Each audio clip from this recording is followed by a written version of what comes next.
Hi, hello everyone. Hello again. Welcome to another week of classes. So I hope you could enjoy your weekend and I hope you could have fun. And please, just an announcement for you. For all those students who haven't finished yet all their homeworks and all the assignments, please complete them. And if you have any problem, please let me know and we can look for a solution about that problem that you are having. Por favor, espero que todos estén bien y hayan tenido un lindo fin de semana. Por favor, para aquellos estudiantes que tienen problemas con hacer sus tareas o no las han completado por cierto u otro motivo, por favor háganmelo saber inmediatamente para así ponernos al día con sus asignaciones. Entonces, vamos adelante. So, thank you so much, guys, for staying right here. And today we're going to learn the difference, the relationship between animals and plants. As you know, the plants and animals coexist together all the time because they live in the same environment. So, and that's why we're going to learn more about how they live and how they interact with each other.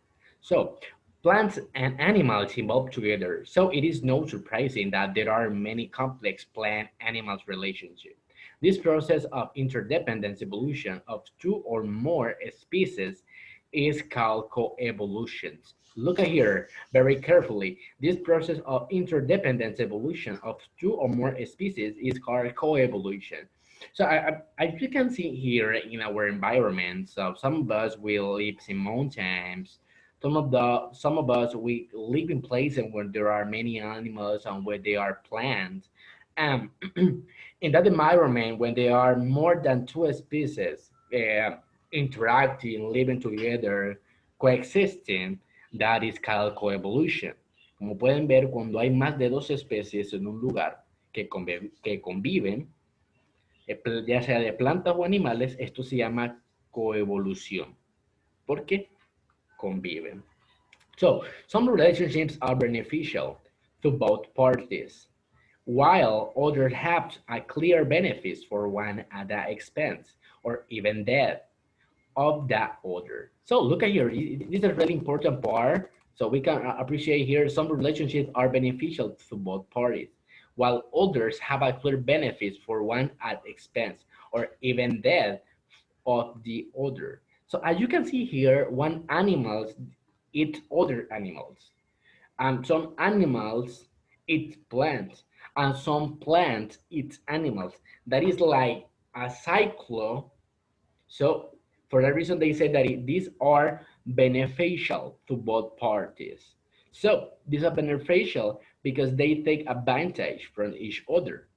So you can see the horse, the rabbit, they eat plants, so they depend from the plants. As you can see the birds, uh, and other animals like the squirrels. So these animals they eat fruit, and these animals need the plants because they eat the fruit.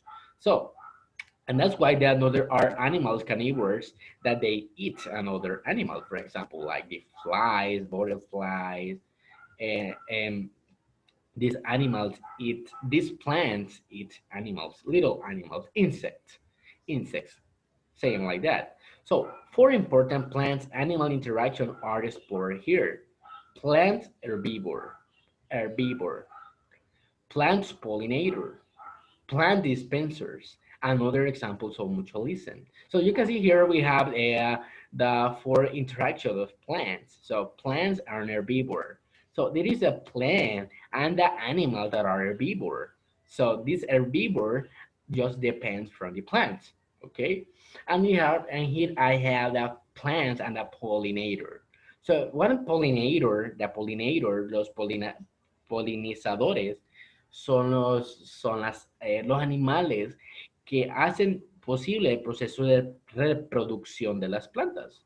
Por ejemplo, cuando un árbol está teniendo frutos, es porque hubo un proceso de polinización.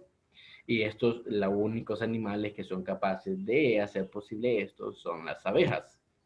Por eso las abejas son llamadas polinizadores.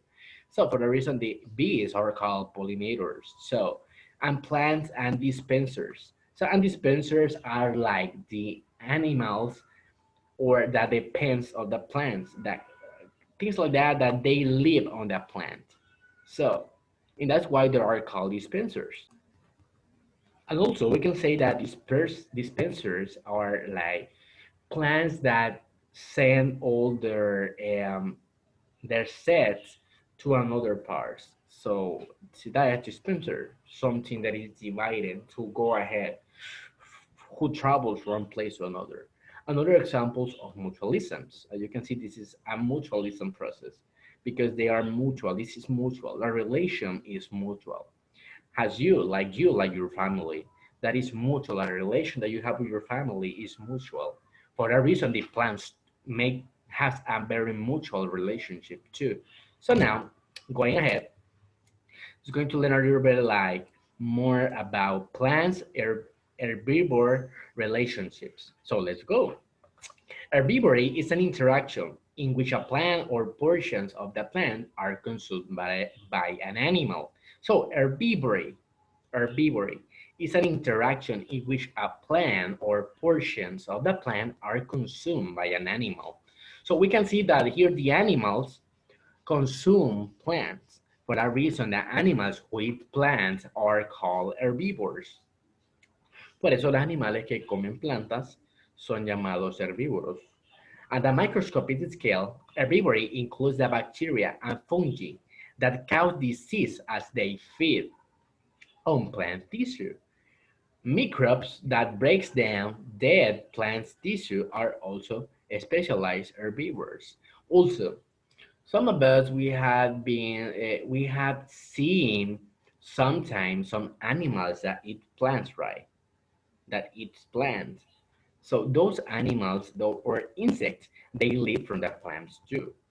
Los insectos, por ejemplo, los gusanos, ellos comen plantas.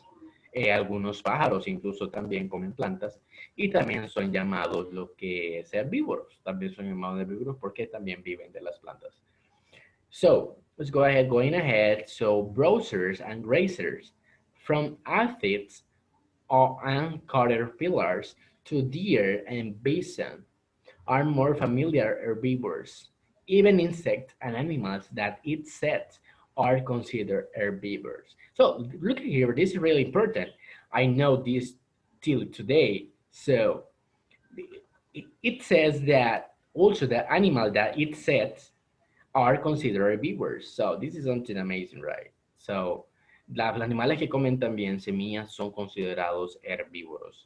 So this is something new for me, and this is I think that is something new for you too. So now, plants under pollinators. Pollination is the transfer of the pollen from one flower to the stigma or female reproductive organ, and another, which results in fertilization and ultimately the formation of seeds. The earliest plants were pollinated by wind, and for some mother plants, this is still the most expanded method. Many trees, all grasses, and plants with conspicuous flowers are designed for wine pollination. Bringed showy flowers evolved for another purpose, to attract a pollinator. So we can see here that the process of pollination are made also by the plants. And the wind is another aspect that we can see that sometimes the wind carries the pollen. So this pollen is that uh, what makes possible the process of reproduction of the plants for the female. Look the stigma. The stigma are the plants who are female. And this way the plants can get the fruits. So now let's go with the next one. So here we're going to hit my camera. So the pollinators in turn have evolved to take advantage of the flowers. A successful pollinator typically has good color vision or good memory for finding flowers, and a proboscis or tongue for atta- attaining nectar. So, what is a proboscis? What is a proboscis? Do you know what is a proboscis? All the insects, all the animals who are possible the process of pollination. For example, the butterflies, the bees has a proboscis. The proboscis is the tongue of the bee or the pollinator. La proboscis es lo que es la aguja o la lengua donde los polinizadores succionan el polen. So, all animals pollination has obvious advantage for plants. Many pollinators cover great distances, which ensures genetic diversity through outcrossing or the transfer of pollen to unrelated individuals. The pollinator benefits as well by gaining access to a source of food. So you can see also that the animals that collect the pollen also they make the pollen their food. So and this also is used for the insects like for food. So the pollinator benefit as well by gaining access to rare food. The relationship of pollinator plant is an example of mutualism. Look at right here, the relationship of pollinator a plant is an example of mutualism. So that they coexist together, they need from each other. The plants need that a pollinator can absorb the pollen or can carry the pollen from other plants for the produced plants.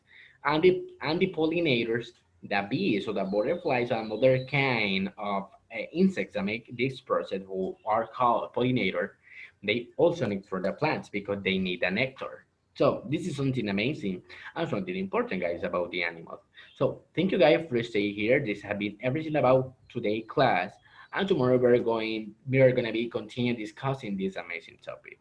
So thank you so much. Go to the platform. And there is gonna be a little assignment for you to do it.